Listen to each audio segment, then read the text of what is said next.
Friends, welcome to my channel. ఈరోజు నేను మీకు ఉప్మా రెసిపీ విత్ మిల్క్ చూపిస్తాను. చాలా టేస్టీగా ఉంటుంది. చూడండి. ముందుగా మనం ఉప్మా రవ్వని కొంచెం ఫ్రై చేసుకోవాలి. ఇందులో జీరా వేసుకోవాలి, అప్పుడే టేస్టీగా ఉంటుంది. జీరాతో పాటు దీన్ని ఫ్రై చేయాలి, బ్రౌన్ కలర్ చేంజ్ అయ్యే వరకు.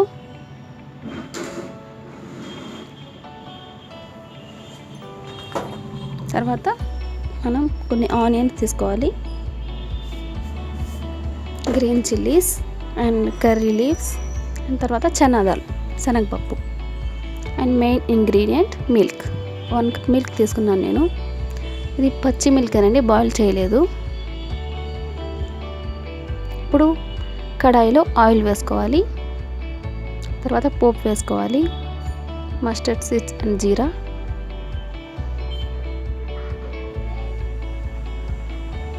తర్వాత ఆనియన్స్ వేసుకోవాలి.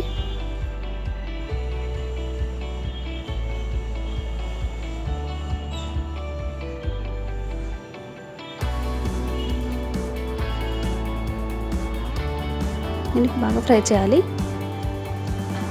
కొద్దిగా ఫ్రై అయిన తర్వాత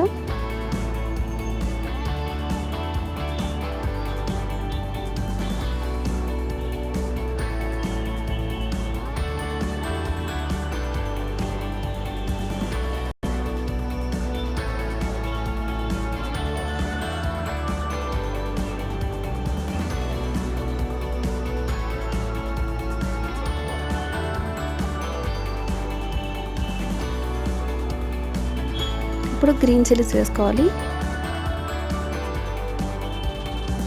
దీన్ని కూడా బాగా ఫ్రై చేయాలి. కొద్దిగా ఫ్రై అయిన తర్వాత చనాదాలు వేసుకోవాలి. ఇందులో శనగపప్పు,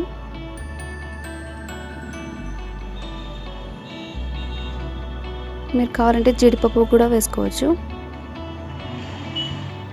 ఉప్మా రెసిపీ అందరికీ తెలిసిందే, కానీ ఇది మిల్క్తో కాబట్టి ఇది కొంచెం డిఫరెంట్గా ఉంటుంది అంతే. టేస్ట్ కూడా చాలా బాగుంటుంది.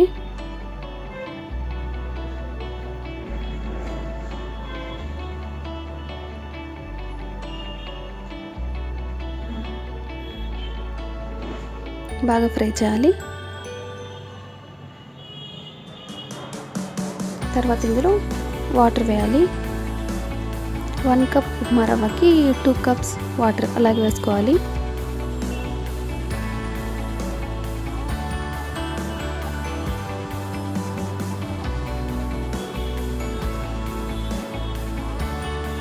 వాటర్ కొంచెం ఎక్కువ ఉన్నా పర్వాలేదు. ఇది బాంబే రవ్వ కాబట్టి బాగానే ఉడికిపోతుంది, మరీ పలచగా ఏమి ఉండదు. దీనిలో ఉప్పు వేయకూడదండి, అది గుర్తుపెట్టుకోండి. ఎందుకంటే ఉప్పు వేసిన తర్వాత మిల్క్ వేస్తే మిల్క్ విరిగిపోతాయి కదా, అందుకని ఉప్పు వేయకూడదు. అంతా కర్రీ లీవ్స్ వేసాను.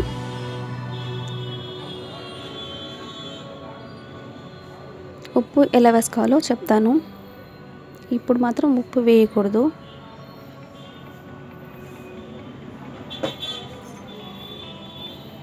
అదే మూత పెట్టేసి ఒక 5 మినిట్స్ ఉడకనివ్వాలి.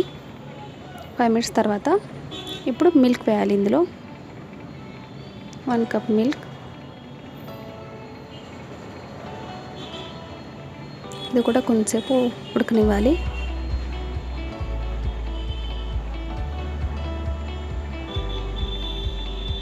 మూత పెట్టేయాలి. కొద్దిసేపు తర్వాత మనం ఉప్మా రవ్వలో ఉప్పు మిక్స్ చేసుకోవాలండి. 1 స్పూన్ ఉప్మా రవ్వతో పాటు ఉప్పు మిక్స్ చేసి అందులో వేస్తే పాలు విరగవు. డైరెక్ట్గా ఉప్పు వేస్తే పాలు విరిగిపోతాయి కదా, అందుకని ఈ విధంగా చేయాలి.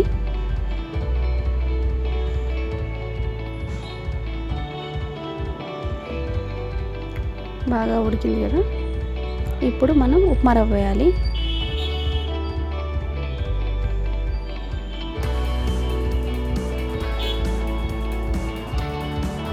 ఈ బాంబే రవ్వ కొంచెం స్లోగానే వేయాలి, ఒకేసారి వేస్తే అంతా గడ్డలు గడ్డలుగా అయిపోతుంది.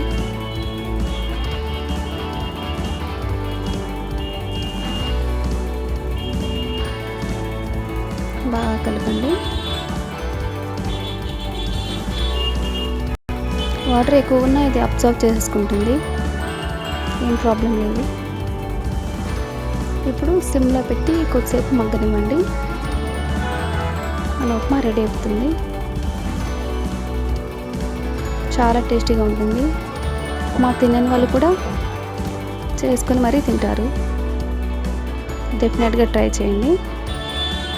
ఇంతే, అయిపోయింది. ఇక కొద్దిసేపు సిమ్లో పెట్టి స్టవ్ ఆఫ్ చేయండి.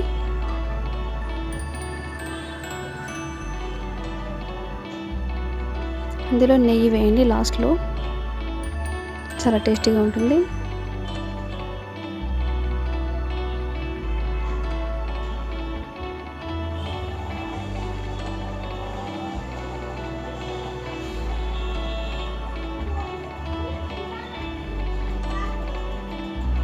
రెడీ అయిపోయింది మన ఉప్మా.